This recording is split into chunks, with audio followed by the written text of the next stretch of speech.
सब, कैसे आप सब? Welcome back to a new video. तो गाइस, आज के इस वीडियो में मैं मतलब एक कोई पर्टिकुलर चीज़ नहीं पढ़ूंगी, क्योंकि आज मुझे मतलब काफ़ी सारा स्कूल में राइटिंग वर्क हुआ है मेरे स्कूल में, एंड हमें काफ़ी सारा पढ़ा दिया गया है। तो आज मैं थोड़ा आपको मतलब पढ़ के दिखाऊंगी कि हमें क्या क्या पढ़ाया जा रहा है। जैसे अब आप देख सकते हैं यहाँ पे मतलब थोड़े बहुत मैंने ज्योग्राफी के नहीं, इकोनॉमिक्स के क्वेश्चन आंसर्स लिखे हैं। अपने आप बना के हमें इस साल लिखने हैं, टीचर्स प्रोवाइड नहीं करेंगे, तो मैंने अपने आप लिखे हैं। फिर उसके बाद थोड़ा ये बायोलॉजी में जो सेल्स के ऊपर का स्ट्रक्चर होता है सेल्स का, वो सब मैंने लिखा हुआ है, तो वो मैं आपको दिखाऊंगी। फिर उसके बाद आज मुझे होमवर्क मिला है हिंदी में बड़ा अजीब सा, तो वो भी मैं आपको दिखाऊंगी। ये देखो, ये है मेरे इकोनॉमिक्स और ज्योग्राफी की कंबाइंड नोटबुक। मतलब हमें कंबाइंड बनानी पड़ती है, आधी ज्योग्राफी और आधी इकोनॉमिक्स। तो ये मेरा इकोनॉमिक्स वाला पार्ट है, एंड ये है द स्टोरी ऑफ पालमपुर, नहीं, the story of village Palampur के क्वेश्चन आंसर्स, जो कि मैंने अपनी नोटबुक में लिखे हैं। तो ये आप देख सकते हो, ये मैंने पूरे खुद बनाया। आप चाहो तो इन्हें लिख भी सकते हो। मैं इनकी फ़ोटोज़ लास्ट में ऐड कर दूँगी। ये देखो, अभी तो मैंने फ़िलहाल मतलब कितने 2 ही क्वेश्चंस के आंसर लिखे हैं, बट ये भी मतलब 3 पेज में आए हैं। गाइस, ये देखो, ये है मेरी बायोलॉजी की नोटबुक, और ये मेरी बायोलॉजी की नोटबुक का नोट्स वाला पार्ट है। तो नोट्स वाले पार्ट में आज हमने ये नोट्स बनाए। Function of nucleus, transfer of heredity from parents to offsprings. मतलब न्यूक्लियस क्या करता है, जो बड़ों की हेरिडिटी होती है वो उनकी नेक्स्ट जनरेशन्स को पास करता है। Then nucleus controls and coordinates all activities inside the cell. Then nucleus plays important role in cell division. तो जो न्यूक्लियस होता है ना, उसे आप एक तरह से ब्रेन ऑफ सेल भी कह सकते हो, मतलब कह सकते हो, न्यूक्लियस को ब्रेन ऑफ सेल भी कहते हैं। देन ये होता है सेल मेम्ब्रेन, इसको प्लाज्मा मेम्ब्रेन भी बोलते हैं। जो न्यूक्लियस के बाहर पर सेल के अंदर होता है वो, मतलब नहीं, ऐसे कह सकते हो, मेम्ब्रेन है सेल का। It is the living membrane present in all eukaryotic cells. It is chemically composed of proteins and lipids. It is flexible, which helps for transportation. It shows semi-permeable and selective permeable nature. तो ये देख सकते हो, कुछ इस तरह का होता है सेल मेम्ब्रेन, या फिर उसे प्लाज्मा मेम्ब्रेन भी कहते हैं। देन ये है सेल वॉल। सेल वॉल तो एक ऐसे डेड लेयर होती है, outermost layer present only in plant cell. It is chemically composed of cellulose. It is rigid and dead layer. Cell wall helps to provide definite shape and gives mechanical support to plant cell.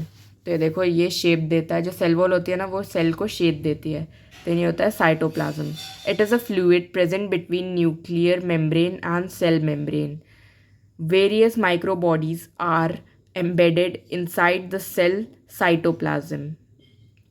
It is a site of various cellular functions. तो ये देख सकते हो, कुछ इस तरीके से हमारा सेल वॉल होता है। सेल वॉल जो होता है वो एकदम आउटर मोस्ट लेयर होती है प्लांट सेल की। वो केमिकली कंपोज्ड होती है, मतलब बनी होती है सेल्यूलोज से।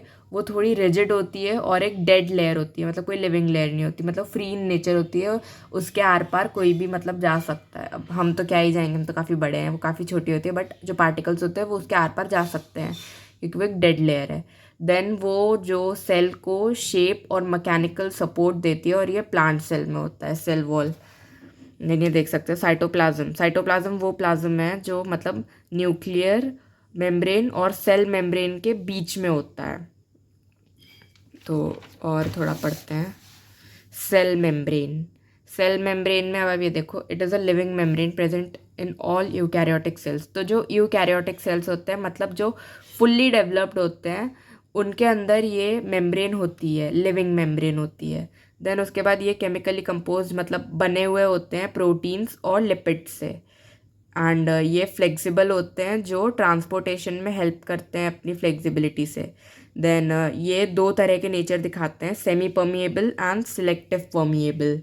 देन बाकी पूरी नोटबुक तो आपने देखी है। देखो, क्रोमोसोम का स्ट्रक्चरल यूनिट जो होता है वो होता है डीएनए, एंड फंक्शनल यूनिट जो होता है वो होता है जीन्स। अब बारी आती है मेरे उस वियर्ड से हिंदी के होमवर्क की, जो आज हमें मिला है। एंड मुझे पता नहीं, ऐसा लग रहा है कि ये काफ़ी मुश्किल है, क्योंकि काफ़ी जो मतलब बड़े बड़े पोएट्स होते थे वही ये काम करते थे, एंड अब हमें ये होमवर्क दे दिया है। तो चलो मैं आपको अब बता देती हूँ कि हमें हिंदी में क्या होमवर्क मिला है। हमें मिला है कि हमें हमें एक दोहा प्रिपेयर करना है 2 लाइन का, दोहे तो 2 लाइन के ही होते हैं ऑब्वियसली। तो हमें प्रिपेयर करना है एक दोहा जिसके अंदर एक काफ़ी अच्छा मीनिंग होना चाहिए, एंड वो अपनी कॉपी में लिखना है, एंड ये हमें कल प्रेजेंट करना है। तो मैं ये अपनी दादी के साथ बात करके दोहा बनाऊंगी एंड फिर इसके अंदर लिख दूंगी। तो गाइस, एक दोहा बनाना मेरे लिए तो काफ़ी मुश्किल है, एंड हमें मतलब ये बोला गया है कि आप कहीं से भी कॉपी नहीं कर सकते हो, एंड अगर हम कहीं से गूगल से नेट से कहीं से भी कॉपी करेंगे तो ऑब्वियसली उन्हें पता चल ही जाएगा, क्योंकि उस पर सर्च तो कर ही सकते हैं। एंड अगर वो पता चल गया तो फिर मतलब मेरे मार्क्स कटेंगे ऐसे इंटरनल के। तो अब मुझे दोहा खुद ही बनाना पड़ेगा, तो मैं मेरे घर वालों से सारी बातें करके एक दोहा प्रिपेयर करूँगी एंड वो अपनी नोटबुक में लिख दूँगी, एंड मीनिंगफुल ही होगा। हाँ, मतलब दादी के साथ बैठ के बनाऊँगी मैं। तो गाइस, आज का मैं ये वीडियो यहीं पे एंड करती हूँ। होप आपको ये वीडियो अच्छा लगा होगा, एंड अच्छा लगा होगा तो मेरे वीडियो को लाइक करना, शेयर करना, एंड मेरे चैनल को सब्सक्राइब करना। थैंक यू सब for watching, bye bye. And हाँ, कमेंट ज़रूर करना।